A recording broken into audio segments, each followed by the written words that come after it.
Huli yun ng quit aral, quit aral, quit aral, hanggang sa nag-click ng web development. 7 to 7 ako sa trabaho. Magchat-chat ako sa pamilya ko 7 to 8.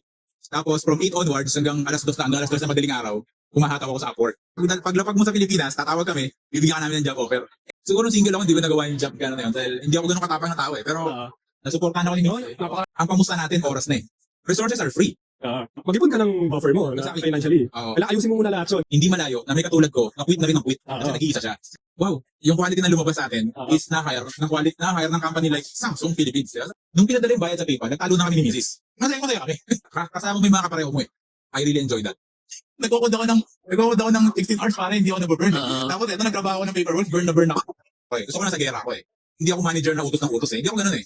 Kailan mo na-enjoy? No on board namin yung first franchise plan. It doesn't matter kung para sa iyo yung tinocode mo or para sa ibang tao. Nag-i-enjoy ka doon, wag kang kung ano-ano pang kinakalkal mo.